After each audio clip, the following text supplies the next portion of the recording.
The big problem is that many people do not see the full picture and make very hasty conclusions, which can lead to more tragic consequences. A man found his wife in a very compromising position in a hotel room. His conclusion was that she cheated on him. Michael admired Leslie, looking down at her. She looked just as beautiful, if not more so, than the day they first met. They spent 18 wonderful years together, raising 2 wonderful girls. What could be better? But what they had just achieved exceeded all expectations. Since the girls had gone to visit their grandparents for the weekend, they could indulge in games that they usually did not risk being caught off guard. They felt like one. They believed they were kindred spirits. Their friends were jealous of their relationship. They never looked at anyone else. Both were sociable, happy, and pleasant to talk to. This continued until the events of Wednesday, when everything fell apart. Leslie was vaguely aware that she was lying on a bed in an unfamiliar room.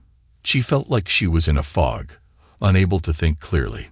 The surroundings seemed blurry and indistinct, as if the world was out of focus. It was hard to breathe. She had no idea where she was or who she was with. She tried to move and speak, but found she couldn't do it. She was trying to break free from her bonds. Someone was kissing her. Who was it? It was painful and devoid of any tenderness. She felt herself slipping away. The next time she came to, she couldn't tell how much time had passed. Trying to realize her position, she felt the presence of a man nearby. Trying to focus her eyes, she couldn't identify him, although she felt something strangely familiar.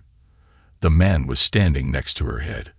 There were familiar sounds, but she couldn't remember where they came from. Then something warm touched her face. The man stated, "You're going to marry me." He left, and she thought she heard the door open. A few moments or minutes later, the time was unclear, she heard a voice calling her name, which suddenly stopped. She lost consciousness again. I spent a restless night filled with worry. Leslie hadn't returned from work and hadn't communicated in any way. No calls, texts, not even a WhatsApp message. I tried calling repeatedly, but there was no response. This was completely out of character for her, something unprecedented. I reached out to her friends, but none of them had any information, or so they claimed. Our daughters, Lean and Audrey, were also anxious. This wasn't like their mom. The police weren't involved yet.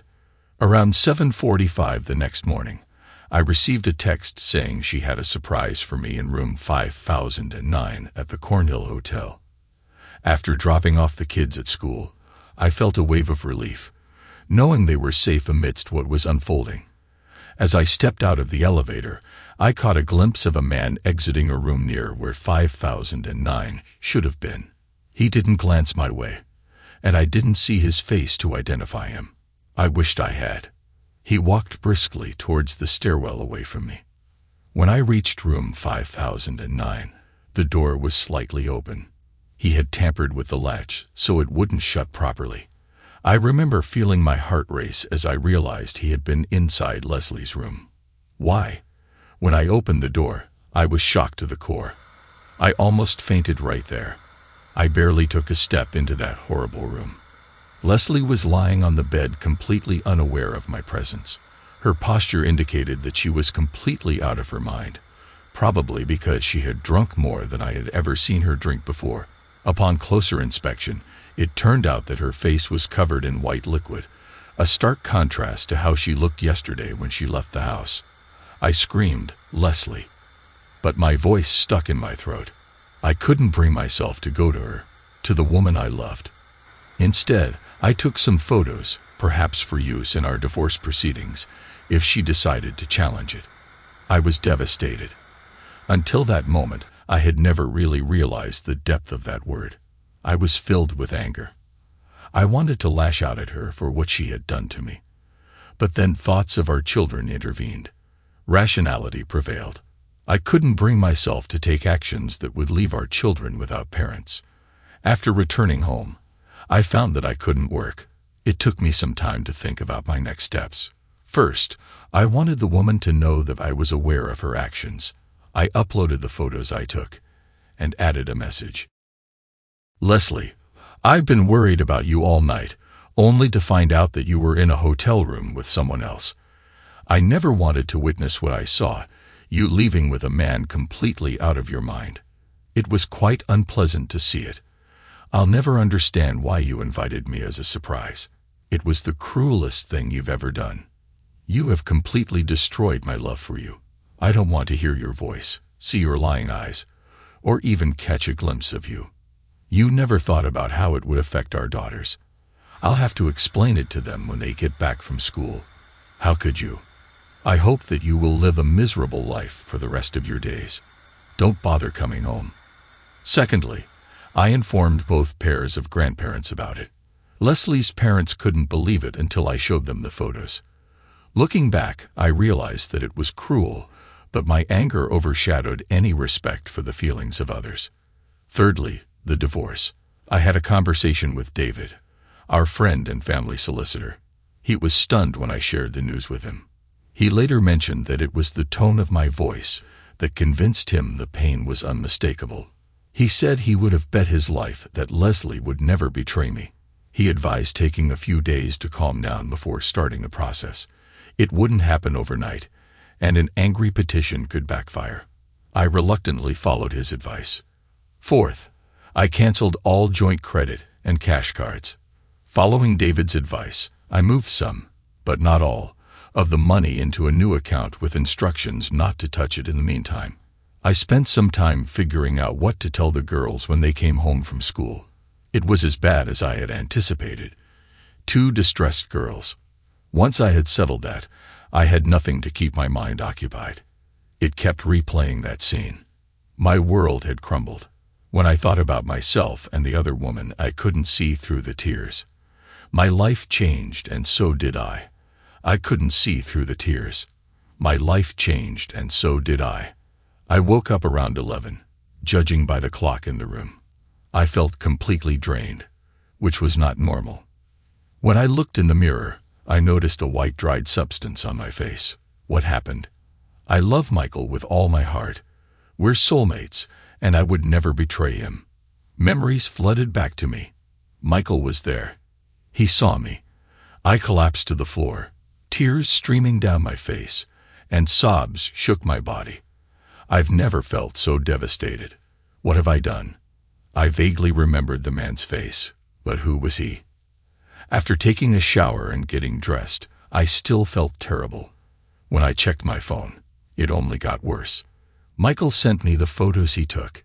His angry words pierced my soul. He never wanted to see me again. I've been labeled a girl of easy virtue. I left the hotel and couldn't find my car. Even if it had been there, I was in no condition to drive. My mind was clouded. I could barely think straight. I called my mom to come and pick me up. She was obviously upset. She knew something was wrong. "What have you done?" she shouted into the phone. "I do not know," I shouted back. "I need help." My mother reluctantly came and took me home. She was furious. We went to the pharmacy to get emergency contraception. I was ashamed and embarrassed. To make matters worse, neither Mom nor Dad believed me when I said I didn't know what had happened. They've always trusted me, but not this time. I remember being in that hotel room with a man. I tried to explain. He must have lured me there. Look at my wrists and ankles. There are marks, but they were already disappearing. I remember him saying that I would marry him. Yesterday afternoon, after celebrating in the office with Ryan and others, everything was a blur until I woke up at 11. I feel so exhausted, unnaturally tired. I wasn't drunk. I only drank a soft drink. No matter how much I insisted, especially to Mom, she thought I was deliberately having an affair. I swore I would never betray Michael. I love him and our girls too much to hurt them. After Michael made it clear I wasn't welcome at our home, they reluctantly suggested I stay in the garage annex, where Dad's mom had stayed when she was ill. The condition was to have as little contact as possible. They insisted I find a flat soon. They didn't want to lose access to their grandchildren because, according to Mom, I was a girl of easy virtue. That hurt more than any physical blow. I needed their support but received only their anger. I didn't understand what had happened. No one believed me. That hurt even more deeply than Michael's hurtful words. It took me 2 days to calm down and think rationally enough to ask Mom to let me come to the house to get my clothes. I didn't want Michael or the girls there when I did, after what he had said. On the 3rd day, I called in sick to work. Ryan had spread the word that I was taking a few days off to reassess my life. How did he find out? My car was parked at the office, so I took a taxi there to retrieve it. I didn't want another heated argument with my furious mother. Finding my clothes wasn't a scavenger hunt. Michael had left a clear note that they were all in the garage. I packed them into bin bags and loaded them into my car. In exchange, I left behind my house keys, garage remote, and rings. Keeping myself composed, I surveyed what used to be a happy home. Happiness seemed like a distant memory now. Alone in the annex, every waking moment was spent racking my brain, trying to understand what had happened to me. I knew I would never betray Michael, so why did I? The answer eluded me. I returned to work on Monday, feeling like I could star in a zombie movie without direction. I was merely going through the motions. Ryan was unusually attentive, going out of his way to help me. I was wary of his kindness, but why? Up, work, solitary moments, bed. A perfect routine for a 40-year-old. Michael got his wish. I hope, as a cheater, you live unhappily for the rest of your miserable life. I still don't understand why I didn't end it all. I had thoughts of doing something to myself every time I quarreled with my mother, which happened often. Perhaps the only reason was my desperate need to understand why I was in that damn room in the first place. My parents completely ignored me. I had hoped they would listen, but they didn't even try. I stopped attempting to communicate with them altogether. My father seemed willing to talk, but my mother kept him quiet. None of my coworkers seemed interested in helping either. I knew my own attitude didn't help in that regard. I had isolated myself to shield from hurt. I was excluded from the group of friends Michael and I used to have. I despised myself for what I had done. I felt worthless. I needed a friend to support me, but I was alone, feeling like a promiscuous, disgraceful person. 2 weeks later, a tract delivery envelope arrived containing Michael's divorce petition, citing my adultery as grounds. His friend David was representing him as the lawyer, which wasn't unexpected given the harshness of Michael's accusations. We had always agreed that adultery would spell the end of our marriage. I sought out a solicitor to prepare my response. When I told her about the current situation, she expressed surprise that no one recommended that I be tested for prohibited substances. However, it was too late now. I scolded myself for not considering this possibility earlier, despite the fact that I watched programs about dating crimes and discussed them with my daughters. How could I have overlooked such a critical issue? Michael and David proposed a fair division of assets, but they insisted on denying me any access to my daughters. My solicitor suggested counseling and visitation rights in response. Michael resisted the idea of counseling initially, but eventually agreed to allow visitation, knowing that the court might mandate it otherwise. After their 3rd visit, I consulted my lawyer and requested to relinquish any visitation rights. While I would welcome future communication from them, I couldn't bear causing them the pain they experienced while with me again. During their time with me, all they did was ask why, and I couldn't provide an answer that made sense to them. I don't know, wasn't acceptable to them or to me. They just cried and cried. I couldn't cry. I needed to understand why I had ruined our lives.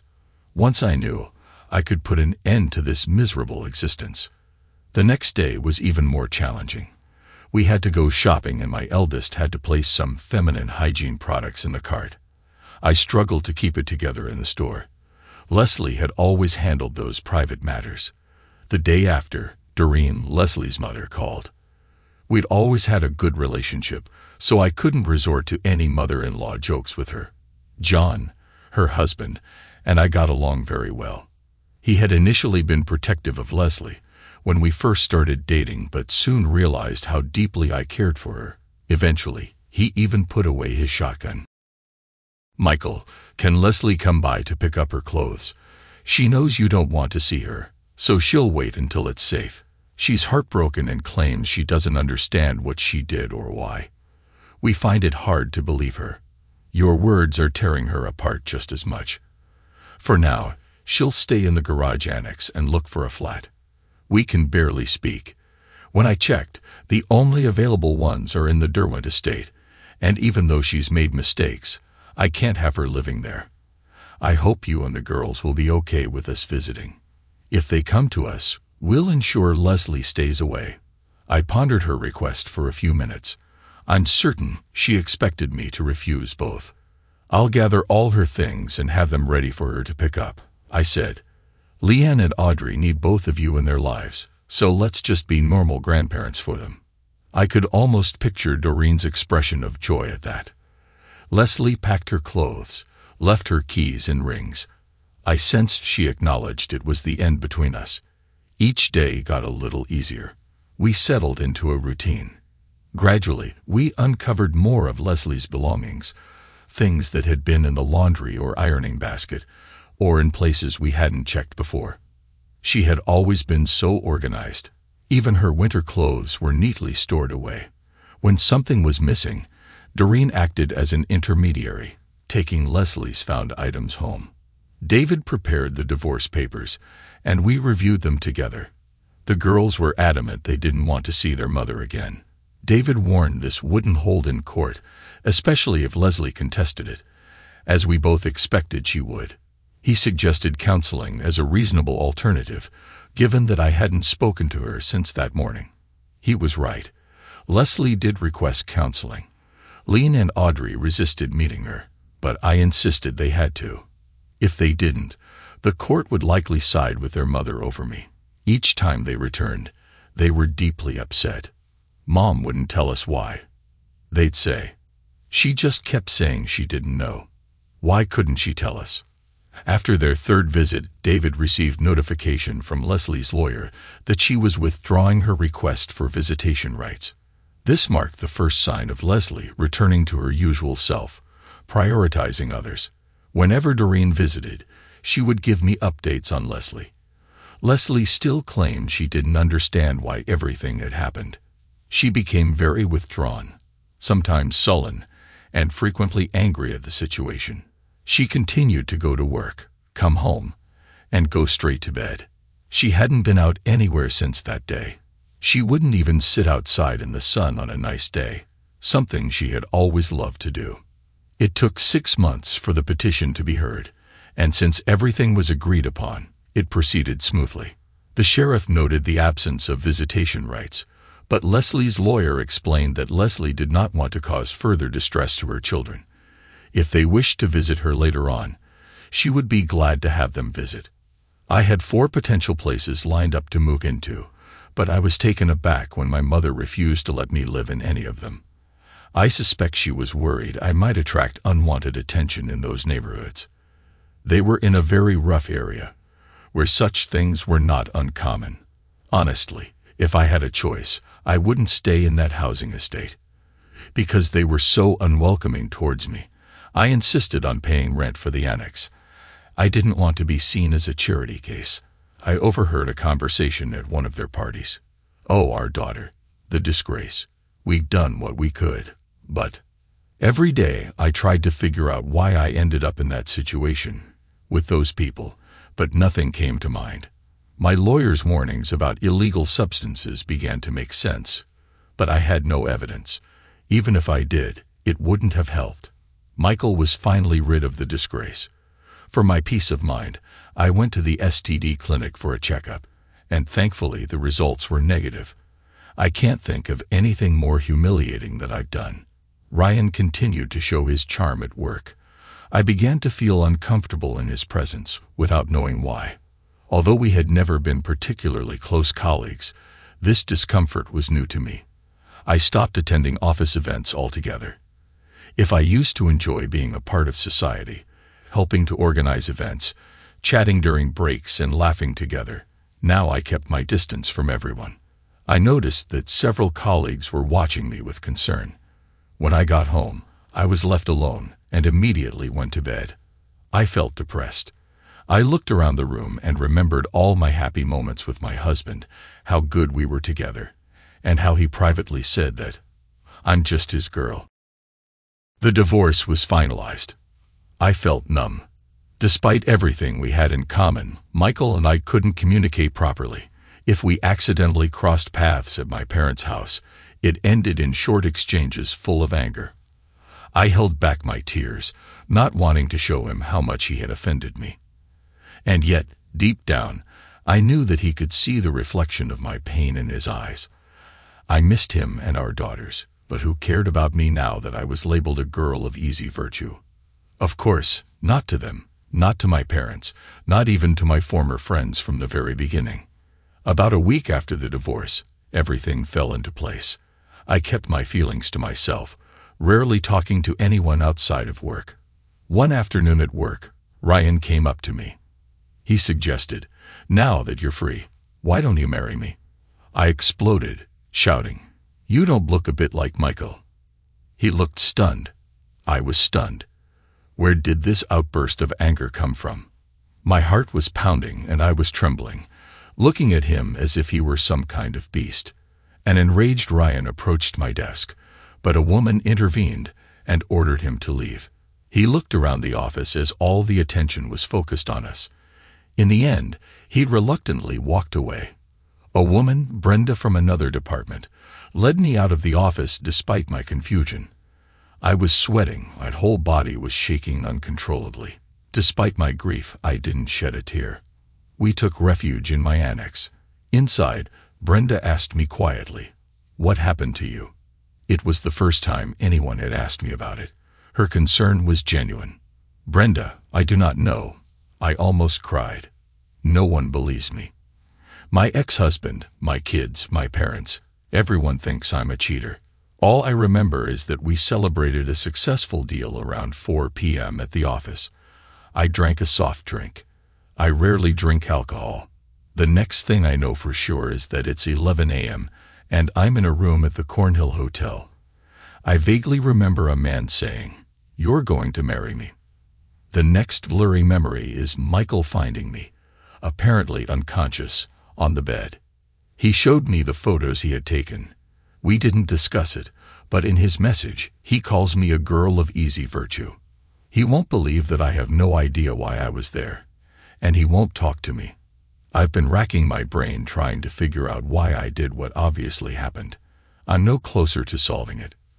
My lawyer suggested that I might have been given illegal substances.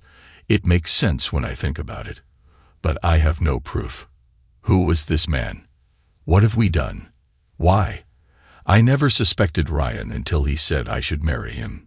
Since then, my instincts have warned me to be careful with him. But I do not know why. I asked, "How did this happen? Do you have any ideas?" "It's a long story," Brenda continued. "You are not the first. Many in the company are aware of Ryan and his actions. I suspect that even some members of the board of directors and senior management were involved in this. It's been 10 years now. What I can prove, compared to what I strongly suspect, is minimal. I know that in the Bristol office, Ryan worked with 2 dubious characters, Thatcher and Brown, who are now on the board of directors. I suspect they taught Ryan how to use illegal substances against girls. However, Ryan was not smart, and several women woke up screaming. The company paid handsomely to keep it a secret. The women didn't want their names in the headlines. There was another incident in the York office and another in Carlisle involving Ryan and a senior manager whom I did not name. Somewhere in the back of your mind, you kept what happened that night.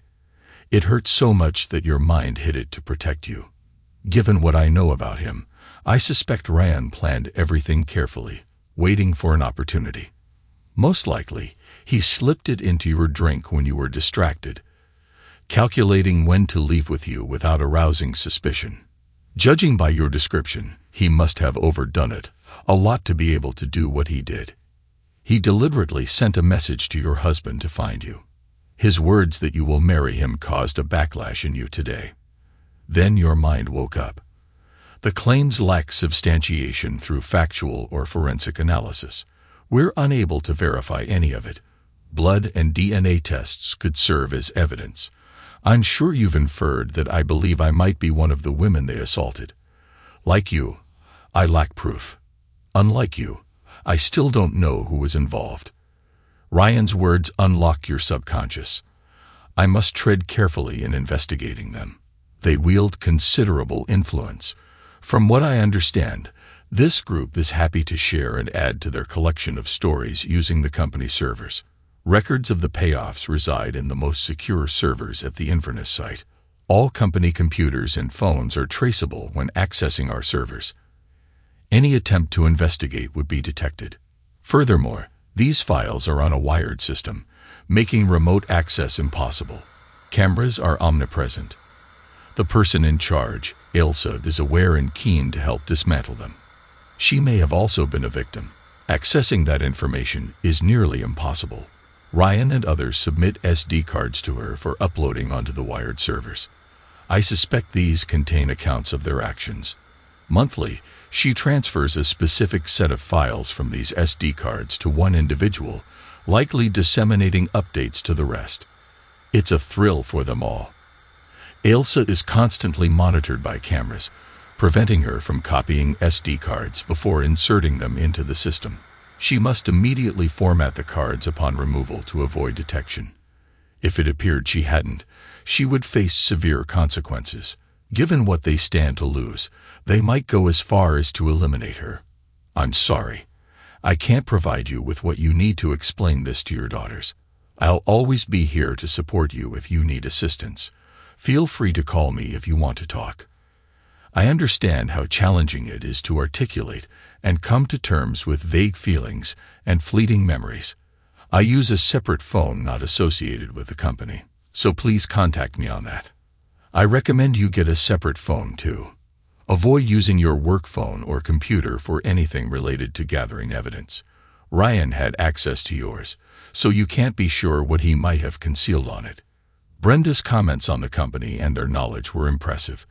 Despite lacking evidence, they still made sense to me. Finally, I saw a glimmer of hope. I have a training session scheduled in Inverness over 4 days and 3 weeks. I'm determined to find evidence if possible. Do you think Ailsa could provide details about the CCTV cameras and their operations? How can I identify which files to access? I used to know someone who could manipulate them to avoid detection. I'll reach out to her and plead for her assistance. She's taken Michael's side, like all our friends. I may never get him or my girls back, but at least I can provide them with the answers they seek. Brenda warned, Leslie, they are beyond the reach of the law. If you act and get caught, they'll fabricate charges against you, or worse. Ryan is ruthless enough to consider harming you, or worse still, arranging for you to be harmed.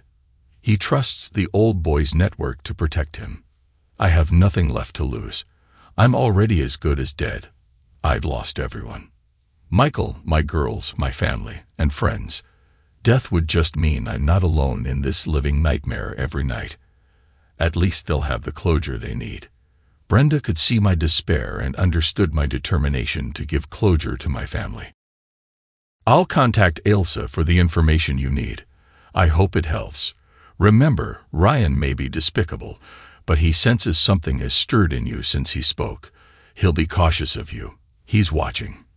You must apologize and behave as usual. If he suspects you're digging deeper, you'll be in real danger. Call me if you need anything. We parted ways but stayed in touch over the following weeks. Her support helped me confront what was inevitable.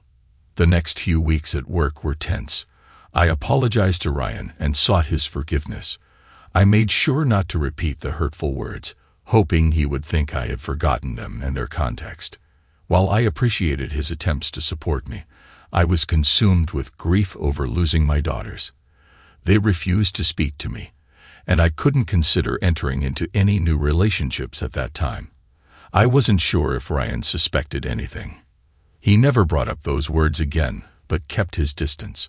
I didn't show any signs of life, and each night I locked away my work phone. My first task was to persuade Ruth, The computer hacker. I caught her off guard. The conversation was just as challenging as I had anticipated. Ruth, I need your help, I pleaded. Why should I help you? She snapped angrily. Ruth, I'm begging you, not for myself, but for Lean and Audrey. Please give me a few minutes to explain. You can say no, and I won't bother you again. I promise. Her eyes met mine.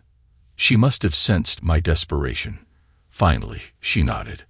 I have good reason to believe that I was given illegal substances, and someone informed me that this is not the first time this has happened. This involves many senior figures at my company. It seems they record their actions on a secure server. I want access to those records. If I can obtain them, they will prove everything. After that, I need to share those records with people who can expose them. I need to act quickly because I'm likely to be caught, either inside the secure area or just outside. If they find me, they won't hesitate to kill me. I've already lost Michael, the girls, my family, and friends. They deserve closure. If I die trying, I lose nothing because I've already lost everything. But if I can bring them down and prevent others from suffering like me, I have to try. I need your help. I don't have the expertise to hack their system. I have information on their system and operations. Please help me without asking how. Ruth studied me for a moment. I thought she might reject me outright. But then she said, Okay, I can't imagine you ever betraying Michael, so something major must have happened. If you have been given illegal substances, it makes sense. Powerful men. I'll do it for Lean and Audrey. I hope you succeed in taking those bastards down. How can we access those servers and others? I handed her the plans Brenda had provided. I can't use my work computer or phone since they're identified by tokens. The files are on a closed wired system, so I need to find a way in. There are security cameras. I'll be there in 2 weeks for 4 nights. I'll review these and let you know soon if it's feasible. I shared my new mobile number with her and explained why I had a second phone. She then asked for my work phone number, offering to check it for me. I provided her with my login details, with the agreement to change them after she had reviewed it.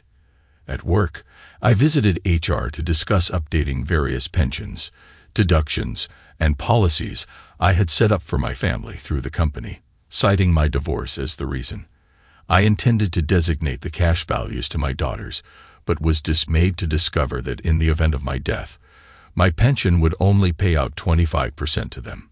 To ensure they received the full amount, I decided to cash in the pension now and place it into a trust fund to avoid taxation. Unfortunately, I couldn't alter the life insurance payout to them directly because they are minors. I spoke with my mother and arranged for her to be the beneficiary, ensuring she would ensure the funds reached the girls. Her surprise at my request prompted me to think, as if you care.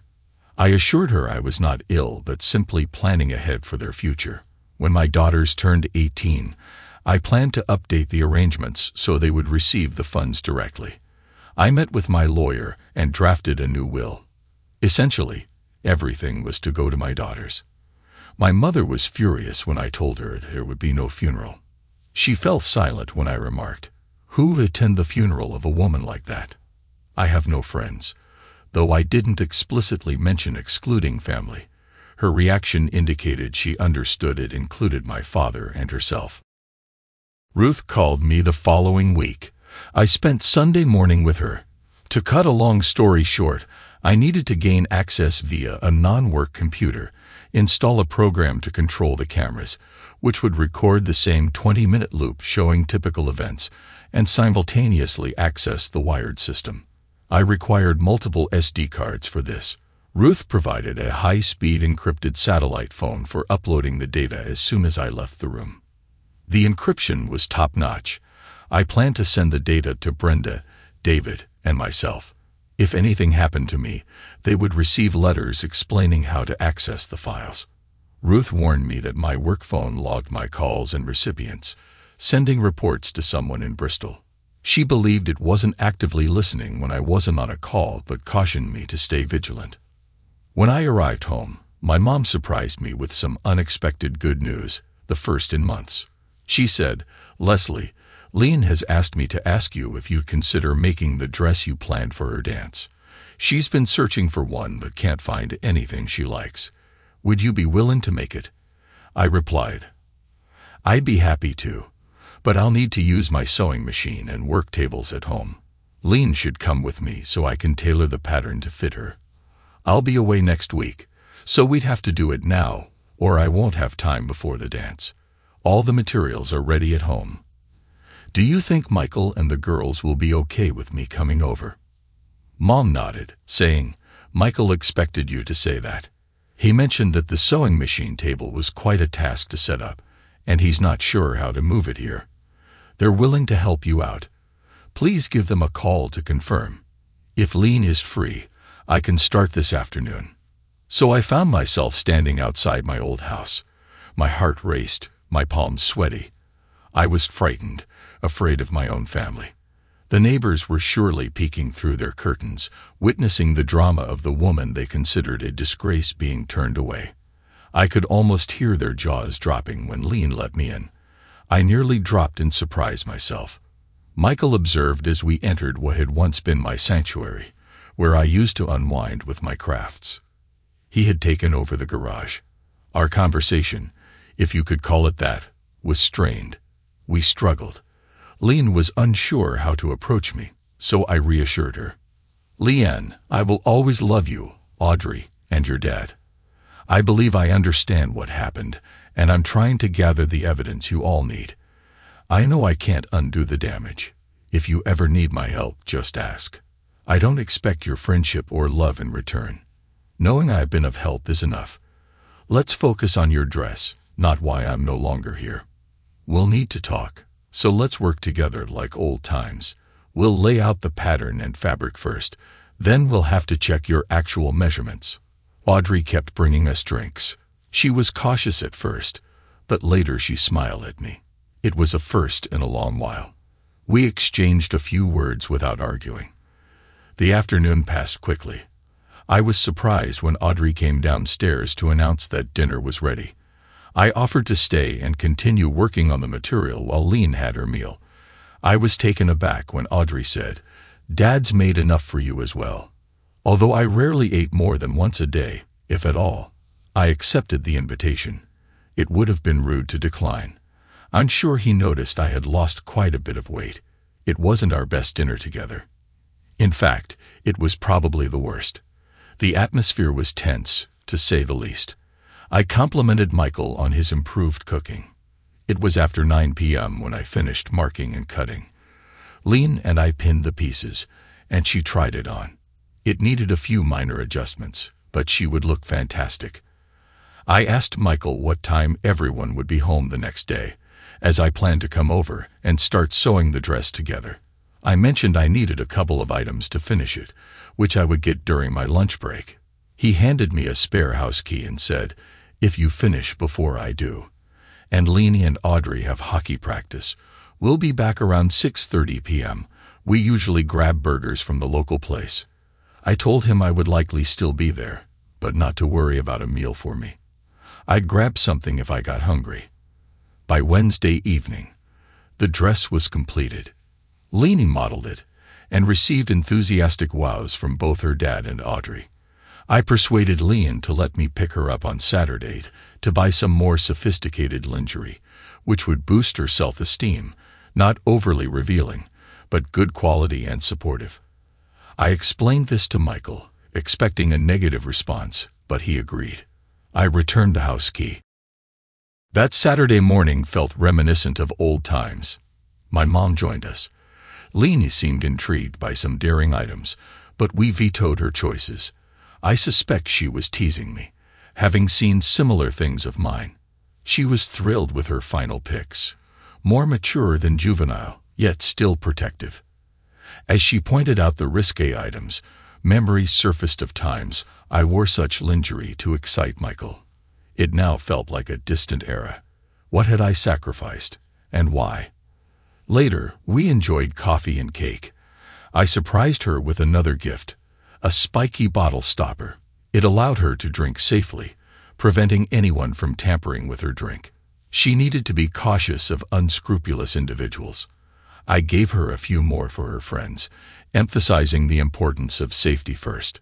After dropping her off, Mom inquired about the bottle stoppers. I simply remarked, "I wish I had one of those." Her reaction was priceless.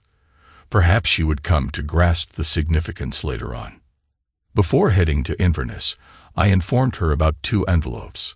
One meant for David if something happened to me, and another for my only friend.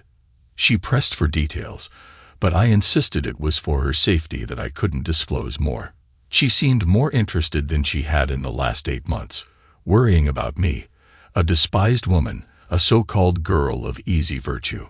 Traveling to Inverness, I was filled with anticipation and sorrow. It was likely I would never see my daughters again. I cherished those fleeting hours with them. I had resigned myself to the probability of being caught, assuming I could even gain access. Brenda had made it clear I faced either imprisonment or more likely death if I spoke out, as certain accusations would inevitably stick. My only hope was to succeed and use the satellite phone link before being apprehended and silenced. On Monday morning, Ryan himself presented me with the opportunity. He had been trying to reach me for some files I had been working on, so he contacted the hotel. I explained in my haste that I had left my phone at the office and my work laptop was dead, possibly faulty from not charging properly before I left on Friday. I planned to use the hotel's business suite to access and forward the files to him. I managed to do so, despite using an unfamiliar computer and dealing with camera controls. Now, all I could do was hope it worked. The training session ended around 3:30 to accommodate those participants who lived nearby. I griped about the condition of my local roads, contrasting them with theirs, which seemed as smooth as highways. I made my excuses to my training colleagues to avoid any post-session socializing. Instead, I headed to the server building. Ailsa was already there. Though we had never spoken before, we remained silent due to the presence of microphones. She left me a note with a list of file directories and names. They seemed nonsensical at first glance, but effective for concealing something. I accessed the camera feed and initiated the recycling program. I set it to record from just before my arrival, ensuring no one would notice my presence in the footage if it was reviewed. Ruth had explained the technicalities, though they were largely beyond my understanding. I had to trust her expertise. Otherwise, both Ailsa and I would face serious consequences. I checked the monitor and saw no one present. I accessed the secure server and located the files Ailsa had documented. Downloading them took around 5 to 10 minutes due to their volume. I barely remember breathing, anticipating security to intervene. Inserting multiple SD cards into the satellite phone, I quickly uploaded them in a matter of seconds, feeling relieved. Regardless of what happened next, those files would ensure justice against those responsible. Leaving the server room, I deleted the program as instructed by Ruth, amazed at how I had managed to evade detection so far. I disposed of Ailsa's note. The following 3 days were tense. Every new person in the classroom made me fear being discovered. Returning home late Thursday left me mentally drained. Seeing Lean's photo in her dress lifted my spirits. She looked stunning in her modest dress, ending above her knees in a flattering pencil style. The blue fabric accentuated her hair and eyes. She was sure to captivate many hearts. I hoped she'd find someone like Michael. At work on Friday, everything remained peaceful. I apologized for not having my phone, attributing it to my scatterbrained state lately. It was a convincing excuse. Over the weekend, I recorded messages for Lean and Audrey, expressing my deep love and pride in them. These were farewell messages, knowing that trouble was imminent. All I could say to Michael was, "I'm sorry," and tears streamed as I spoke into the recording. They were the first tears since that morning. By 7:30 a.m. on Monday, I stood outside David's office with a large box and envelope. I had spent the weekend reviewing those files. It was worse than Brenda suspected. She and I also were victims, just as she had feared. I couldn't bring myself to read their files. When David arrived, I intercepted him. He was displeased. "Leslie, leave before I call security." I was resolute. I pleaded with him. "David, I know what happened to me. I was given prohibited substances. I have evidence that senior company officials not only knew but were involved in similar acts. Please give me 5 minutes. I can't undo what's done. I know Michael and the girls may never forgive me, but I need them to understand I didn't do this willingly. I want you to expose them. Use all available means to bring them down. Sue them. They've paid out large sums before. The money could secure Michael and the girls' future. Give the evidence to the police.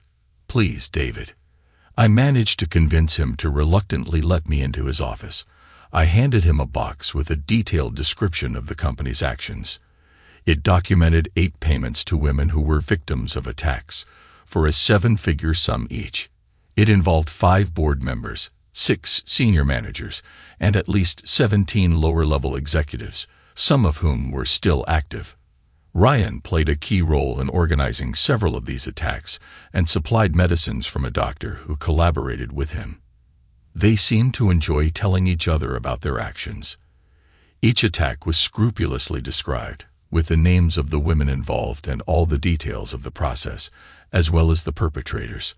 Reading some of them, I felt physically ill. I couldn't bring myself to read anymore. My story was documented in these files. Ryan was the one who gave me the illegal substances and arranged for Michael to find me. I informed David about the "Marry Me" incident, which led me to the person who offered to help. I resisted Ryan, so he never managed to do anything to me. In the end, he couldn't stand it and just left his mark on my face. David was speechless. I told him that photos and videos of these incidents were saved on the server. I sent him all the contents, including this data, along with the encryption key. I warned him about using the company's computers and phones. When you submit the documents, chaos will begin. They'll come after me, and I think they might try to eliminate me to silence me. They won't let me speak out. Here is my new phone number. Please text me when you submit the documents so that I will be on my guard. I'm not afraid of death. I already feel like that. I've lost everything and everyone. In a way, it will be a relief." David seemed shocked to hear this outspoken statement and fell silent. The second envelope contains all my preparations, my will, my last messages to the girls, to Michael. My lawyer will handle the legal aspects, but I want you to hand over the records to them. I know you'll want to tell Michael everything. You will need his consent to bring a case against the company. But please don't tell him about the danger. He needs to focus on the girls. I will always love them, even though I know that I have lost them." I finished with tears in my eyes. These were the second tears I had allowed myself since I left that room. David promised to look through these files. If they confirm what I told him, he will take the necessary steps with Michael's approval. I could see that he wanted to say more, but I didn't know how to express it. When I left his office, I was overwhelmed by a wave of relief. I knew that my torment was coming to an end. Michael will get an answer soon. I was relieved to find that Ryan didn't take advantage of me. He just didn't succeed, which means I've remained loyal to Michael so far. The next day at work, I couldn't hide my smile. Karina, one of the girls, noticed this and asked, "What put you in such a good mood?" I told her that Leanne had sent me some photos from her dance, in which she looks absolutely amazing and is having a great time. Karina joked, "You still have hope." If only she knew. In the weeks that followed, Leanne sent me news messages from time to time. Whenever she visited my mom, she would drop by for a short chat.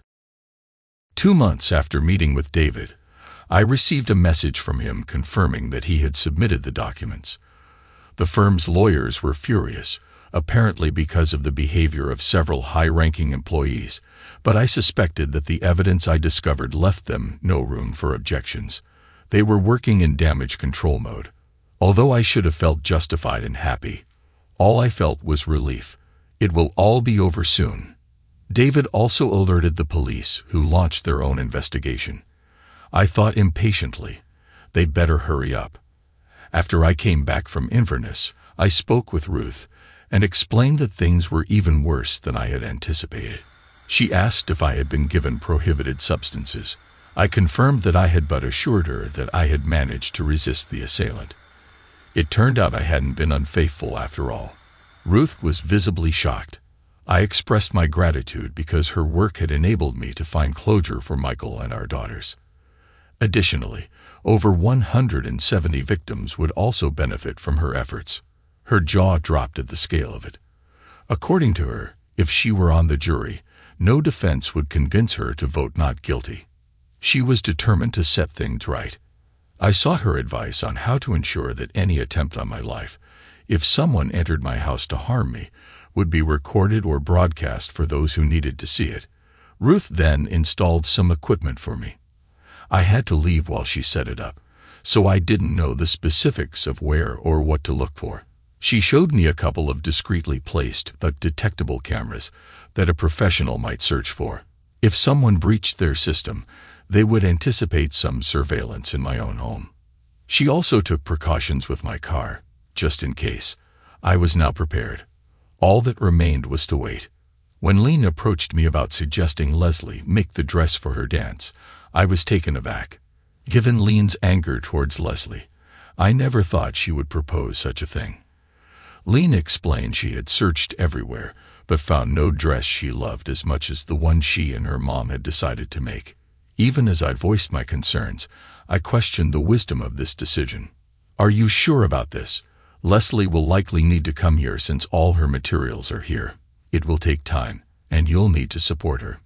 Can you manage without falling into conflict?" I wondered silently. "Can I?" Lean paused before responding. "I think so." She might refuse, recalling their previous interactions. I hesitated to voice my doubts. Our few encounters had not ended well for either of us, and I could see the hurt in Leslie's eyes. Stalling for time, I suggested, "We'll need Audrey's permission too. She's involved in this. Having her mom here might be overwhelming for her." Lean agreed quietly. Audrey reluctantly agreed, though she wasn't pleased. Lean called her grandmother.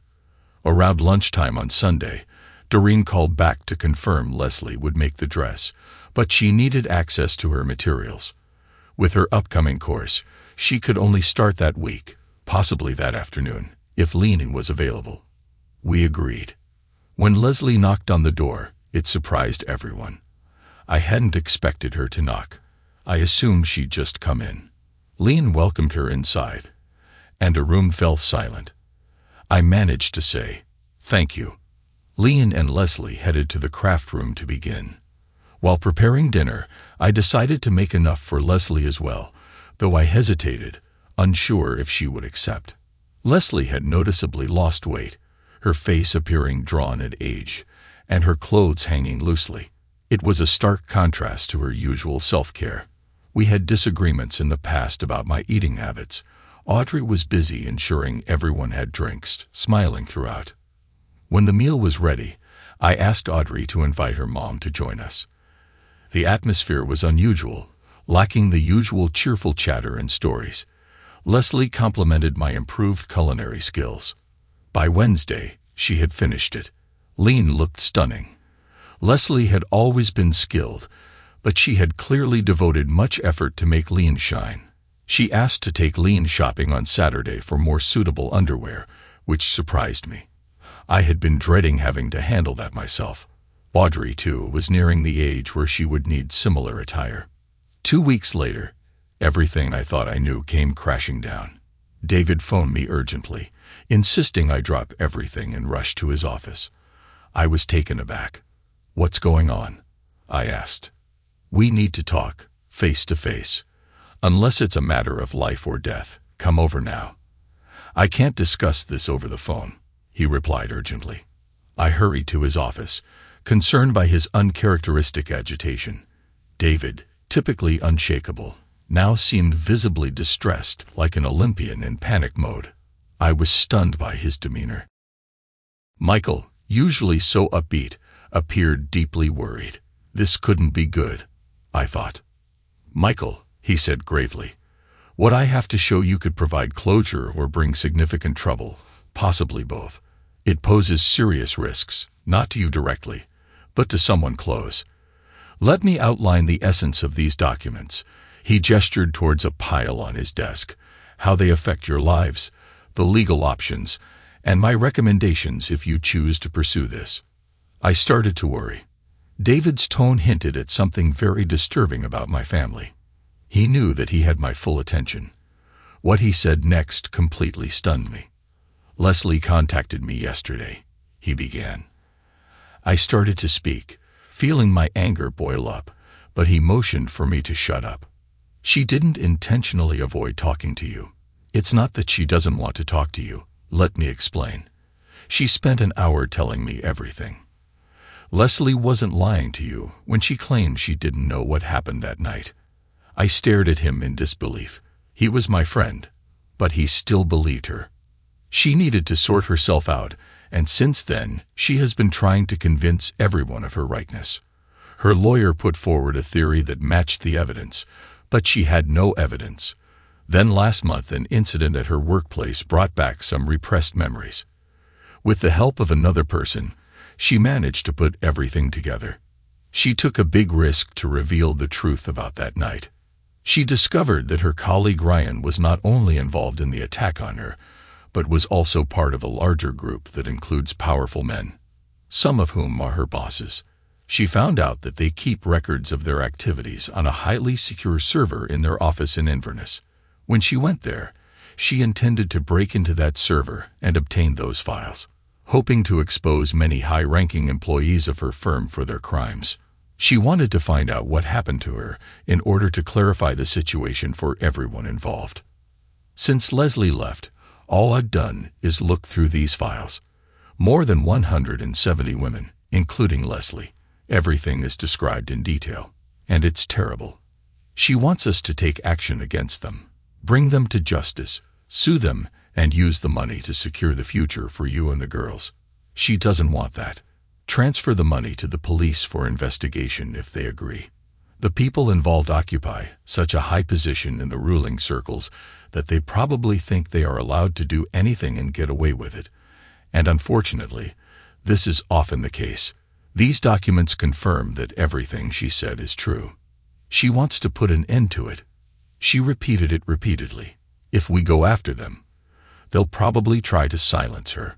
They'll track her down to keep her from speaking out. I shouldn't have told you that. She gave me copies of all her documents, wills, and so on. She took her pension and put it in trust for the girls. Everything goes to them. She doesn't want a funeral. Who will attend the funeral? She has no family or friends. This harsh statement of fact caused me deep pain. I felt tears welling up in my eyes. Michael, there was one file about her assault. Despite being under the influence of illegal substances, she fought off Ryan, her colleague. He never managed to do anything with her. He's the one who texted you. He wants to marry her. I was stunned. I kept replaying those terrible minutes in my head. I was so furious when I found her that I didn't even look at her properly. Instead of looking at her, I took photos. She wasn't drunk. Despite this, she rebuffed him. I felt completely useless. I let her down when she needed me the most, and in the months that followed, I only made the situation worse. Almost every time we talked, I asked, why? She always said she didn't know, and that only made me angrier. Now I understand why. But it's too late. When you mentioned Inverness, she said that she spent a week at home working on a dress for Leon. She never mentioned anything about the files. She seemed happy to spend time with Leon and Audrey. David paused and then said something that shocked me to the core. She didn't expect to survive. She used an encrypted satellite phone to send me these files by email. Her mom had an encryption code that she could give me if she got caught. She was ready to give up her life to destroy them because she had nothing else to live for. I was speechless. My jaw dropped. I was the cause of it, and tears were streaming down my face. I'm going to find Ryan and do this to him myself, I exclaimed. David was firm. No, we'll go after him and them. We're going to get justice for Leslie and keep you out of jail. Who will take care of the girls?" David knew he had me in his hands. Despite my rage, I knew he was right. I was mad at Ryan, but I was even more mad at myself. How could I ignore the Leslie I knew? "What should we do?" I managed to inquire, struggling to focus as my thoughts scattered. "I'll gather all the necessary documents. We'll sue them for allowing and even facilitating various acts as a company. The impact on your marriage and your daughters and family is substantial. They've settled seven-figure sums in similar cases before. I'll also ensure the other women involved have the evidence they need to pursue their claims. I'm also going to reach out to a trusted contact in the police force. He's tenacious and will push to see them all behind bars, regardless of their connections. It's going to get messy. Their legal team will try every trick to dismiss the evidence due to how it was obtained. They might succeed, but their actions and identities will be exposed publicly. The media will be all over it. That might work in our favor. What kind of judge would want to undermine evidence in cases of such a serious crime? The public won't tolerate the old boys network protecting their own in situations like this. It will take a few weeks to prepare everything. My entire firm will need to be fully engaged. We have only one opportunity to do this properly for Leslie and the other victims." David gave me a solemn look that suggested he could read my thoughts. "Michael, no matter what you might consider, you can't change your behavior around Leslie. If you do anything differently, it might indicate that you're aware of something, putting you at risk, too." Needing reassurance, I pressed further. "David, how much danger is Leslie in? Is she exaggerating?" "Michael, these people are deeply connected. Based on what's in those documents, I'm convinced she won't be safe if they discover she took those files." His response only added to my confusion. I spent about 2 hours with David in total. By the time I left, I was completely bewildered. Everything I thought I understood had been shattered. Leslie had been the one fighting for our marriage, battling against the odds. I had never listened to her, never given her a chance to explain her ignorance. I had hurt her so deeply that she felt life wasn't worth living. My words, "a miserable life," now seemed painfully accurate for both of us. How could I ever mend things with her after everything I'd done? I had destroyed our marriage. Worse, I had made her a target, and I was powerless to protect her. After receiving David's message, I composed myself to wait. Despite anticipating my demise, I remained surprisingly composed. Around 7 in the evening, I heard a car pull up. The door slammed shut, and footsteps hurried towards mine. To my surprise, it was Ryan. I had anticipated him sending someone else. "To hell with you. Do you even realize what you've done?" He was furious, looking around the neighborhood to make sure I was alone. He found Ruth's baits and pulled them out. "I'm going to do something terrible to you. We're in charge here. You can hurt someone, but we'll get over it. We always do that." I tried to keep my composure. "Amazing, Ryan. I didn't think you'd have the guts to actually do something like that. I mean, the 3.5-inch excuse. You couldn't even touch me when I was unconscious. What kind of fun did you and these jerks have? Was that the only way to keep them from laughing at your little tools?" It seemed to strike a chord with him as he pulled out the knife. "Are you going to beg for your life?" He chuckled. "No, I'm done. Because of you. I've lost everyone I cared about. You'll just end my loneliness, and you'll end up in jail." I grinned, and he took a step toward me. I wasn't defending myself. I was actually smiling. Just as he was about to strike, I heard my father's voice. "Drop the knife, or I'll shoot." Ryan turned around and saw my dad with a shotgun. He moved towards my father, who warned him again. When he charged, my father pulled the trigger. Ryan was thrown across the room. "Dad, are you okay?" I screamed. Dad hugged me as I burst into uncontrollable tears. Mom came running and talked to Dad. I fainted. When I woke up, paramedics were treating me. The police talked to Dad. They were going to arrest him. I told them that everything was recorded. They should talk to Ruth. She'll tell them where to find it. I lost consciousness again. Apparently, this happened several times. I woke up, lost consciousness. Later, I learned that they contacted Ruth, who disclosed the locations of the cameras she had placed in and around the house. They then took the SD card from the main camera in that room and inserted it into my computer. Apparently, the footage didn't look any better there. My mom was already in shock, but when she saw what had happened, she hugged my dad and cried, repeatedly saying, "I could have lost you both." The detective reportedly stated, "Clearly a case of self-defense." I found myself in an ambulance, wires seemingly protruding from everywhere. Breathing was difficult, and I couldn't focus on anything. I drifted in and out of consciousness, so my memory of the hospital stay was fuzzy. I was eventually sedated with something because I was in a critical condition. Later, I was informed that the recordings indicated I posed a danger to myself, leading psychiatrists to sedate me for several days. When I regained consciousness, my mom was by my side. She appeared genuinely relieved to see me awake. My first question was, "Where's Dad?" "Your dad's okay. He just stepped out briefly after sitting for a while. We've all been so worried about you. Your heart rate has been erratic. They were concerned you might have a stroke or heart attack. They think it's because you're so underweight. I knew you had lost weight, but I didn't realize it was this much." "Why?" "I had no appetite. I didn't care about anything anymore. I lost everything I valued. Why would I want to go on?" My mom started crying.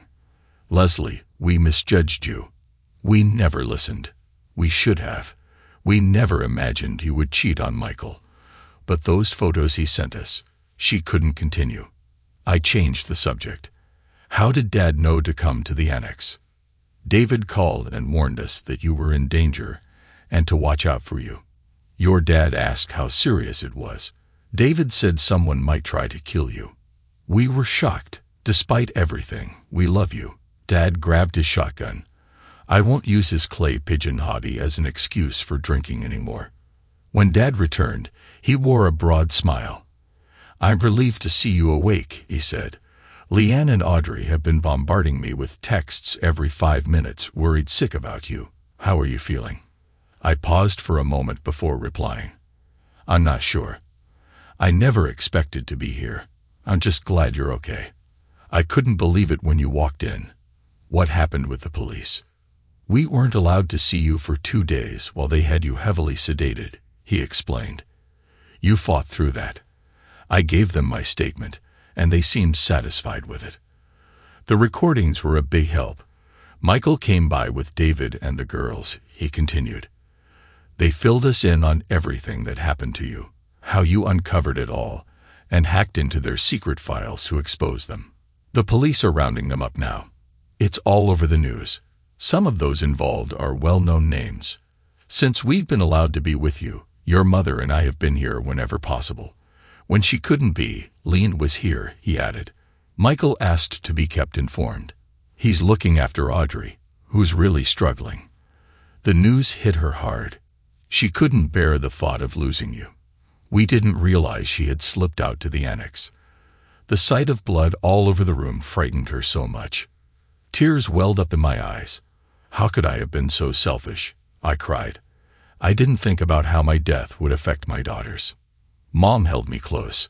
A nurse arrived and requested them to depart. I had scheduled lunch and therapy. They could return after 2:30 p.m. I hesitated to part with my mom. The nurse expressed understanding. "All right, your mom can stay. She can assist you with eating." That marked the initial step toward recovery, an ongoing journey. The psychiatrist was highly skilled. The therapy delved into my reasons for wanting to end my life. She encouraged me to open up about the events, my feelings of being ostracized by loved ones. I had suppressed much of the pain. Feeling disbelieved made me question my self-worth and relationships. Over numerous sessions in the following 10 days, she helped me see that rebuilding those relationships was possible, albeit they would be different. Although this crime was significant, it was not the driving force behind my search for answers. It was the unknowns. Why I allowed it, who was involved, what led to my infidelity. These questions stirred intense emotional responses. The lack of answers prevented any peace. I couldn't understand why I would betray, and until I did, I couldn't find peace. I needed answers, not only for myself, but also for my family's closure. This drove my seemingly suicidal quest to uncover those truths. She continued, "Now that you know the truth, you can focus on rebuilding your self-esteem. You've shown immense courage, determination, and resolve in pursuing this. You've proven you're not worthless." I remained unconvinced. She asked me why I didn't defend myself when Ryan attacked me. I explained that I found some solace in the prospect of death, knowing I hadn't betrayed Michael. Life had become unbearable with the pain and disapproval from my family.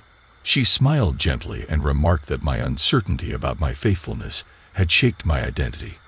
I had never sought forgiveness because I couldn't forgive myself. Now, however, I knew the truth. I hadn't been unfaithful, and I understood why I was in that situation.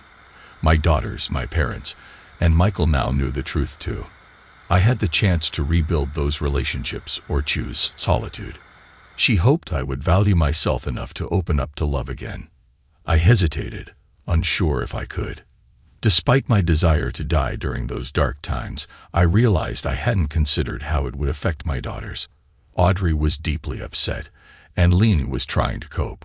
I wanted to forge a new bond with them, despite the challenges ahead. I promised to stay positive, acknowledging the difficulty of the path ahead, but resolving not to give up. She spoke softly. "Audrey is receiving support from a colleague who is very adept with her. She had the same question as you about why, but arrived at a different answer. She didn't want them in her life." I was taken aback. Learning what you did to give her that answer showed her how much you cared for them in the end. Nearly losing you without reconciling what you had damaged deeply affected her. She's making good progress. You need time. The trauma is still fresh. Rome wasn't built in a day. And reclaiming yourself, the Leslie from before all this happened, will take time. Don't rush. There will be setbacks. Let us help you. Allow others to lend a hand when you need it. Sometimes scream if it becomes too overwhelming. Don't keep it bottled up. I nodded, though it was overwhelming. I'll do whatever you suggest to help them. I believe we are nearing an agreement for you to leave the hospital. I recommend family counseling. It won't be easy, but it can pave a way forward for all of you, whether together or separately. Time will tell. Michael hasn't spoken to anyone that I know of.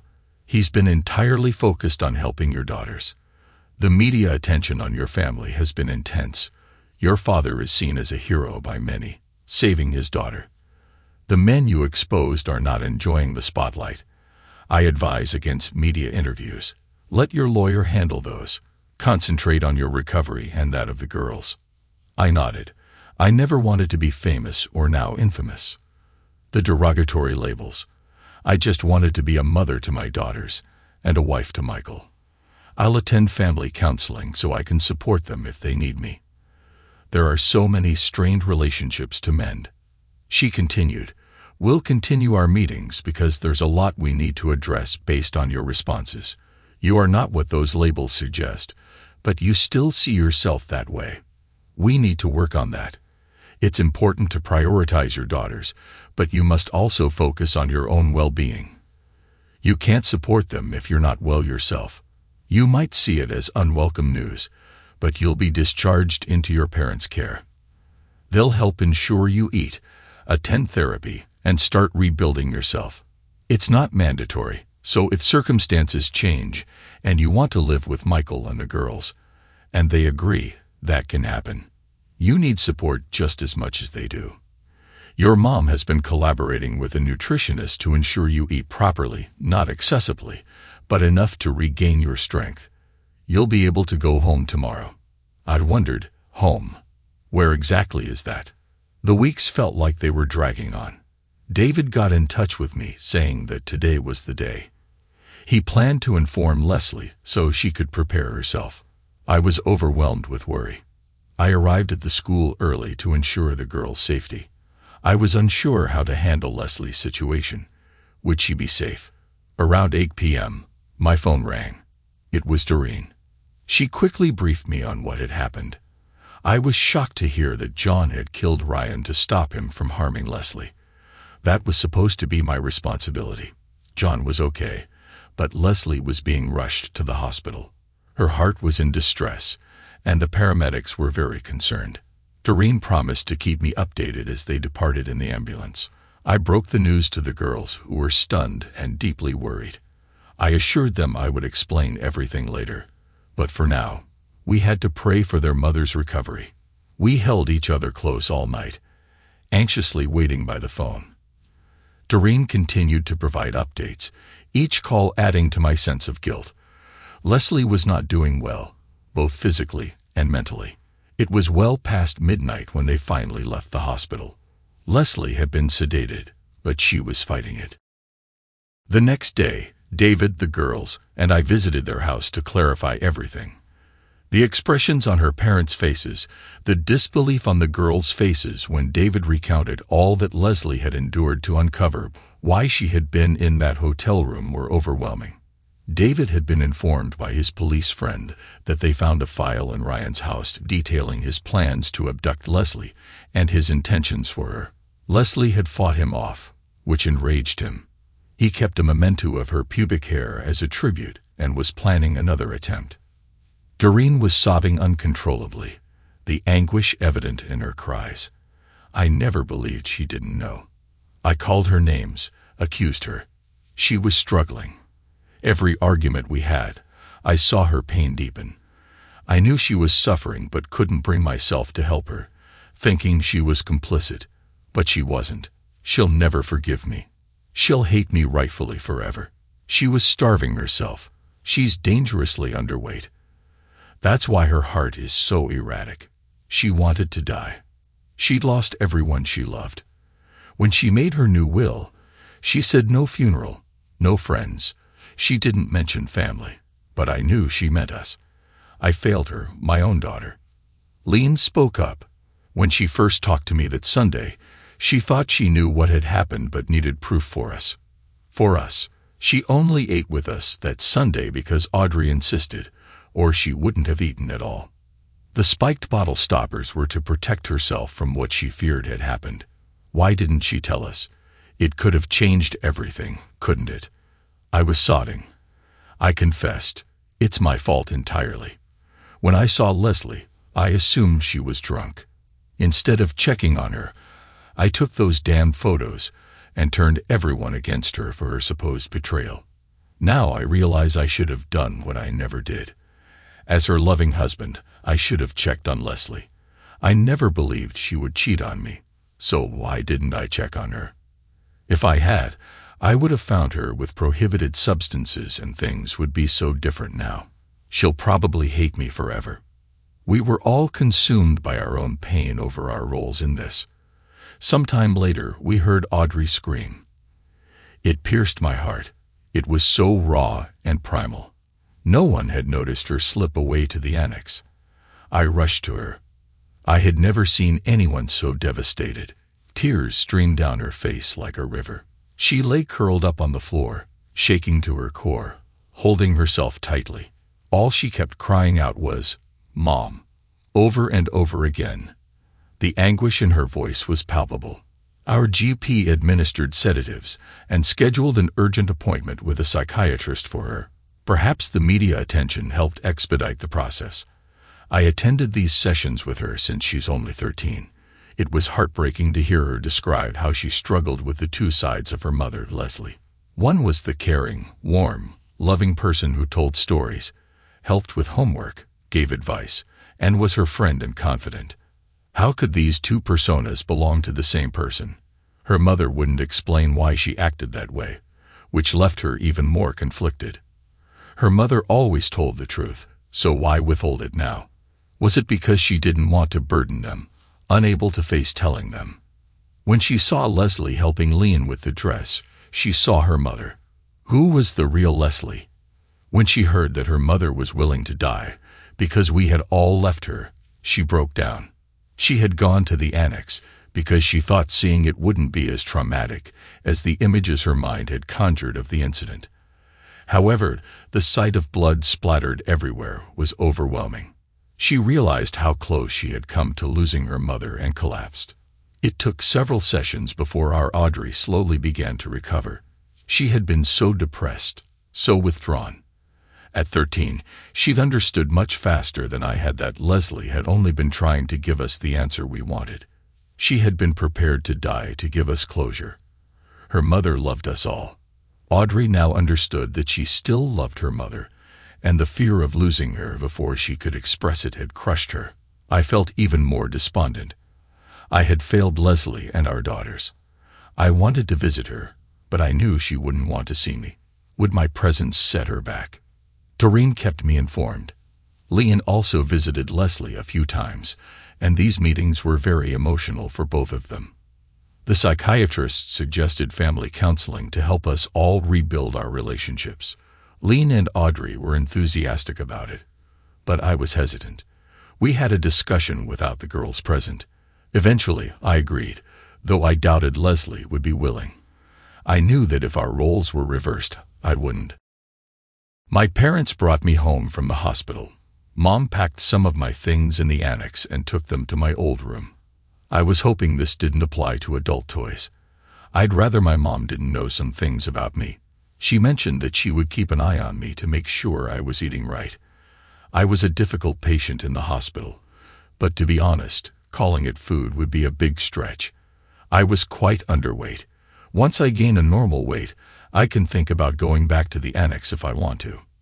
My mom started crying and said, "Leslie, I can't take back those hurtful words that I said to you. I can't forget that I didn't believe you. You've never been dishonest with us, except when it came to your dating relationship with Michael.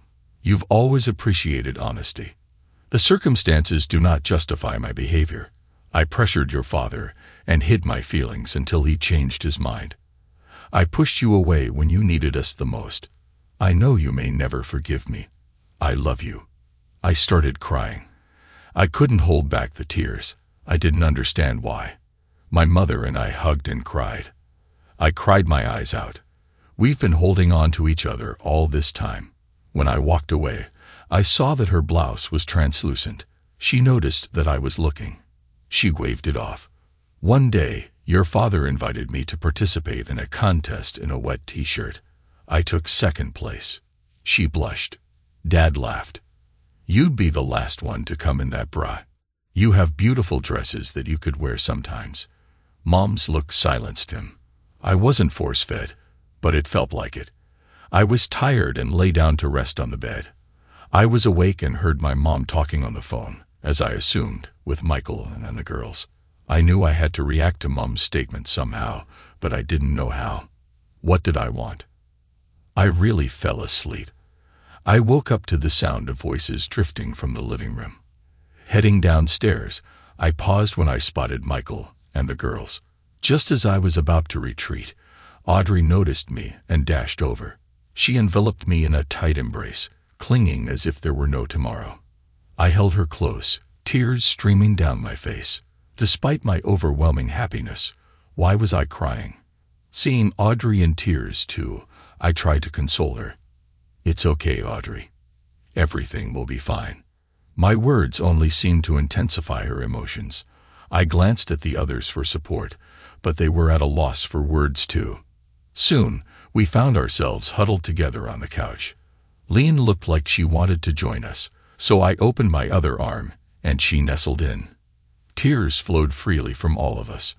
I tried to convey my love and reassurance, promising to always be there for them. Audrey finally spoke through her tears. "I love you, Mom. I thought I'd lost you and would never get to say that again. I love you." I completely broke down. I held them both so tightly. I'm sure I hurt them. Tears blurred my vision, and it took a while for the sobbing to subside. In the kitchen, Mom was busy, with Dad and Michael assisting her. Soon, we all gathered around the table for another meal. I stared down at my plate. Mom noticed I wasn't keen on spinach. "Leslie, sometimes there are foods on your plate that you may not like. but they're good for your health. Spinach is rich in iron, especially since your blood count is low. Have you ever had a meal where every bite is scrutinized from plate to mouth? Fine, I'll eat it, but you should eat yours too. After the meal, Lean entertained us with stories from the dance. Her friends had loved her dress and thought her mom and grandma were awesome for helping out. They even used those spiky bottle stoppers, which their parents thought were a great idea.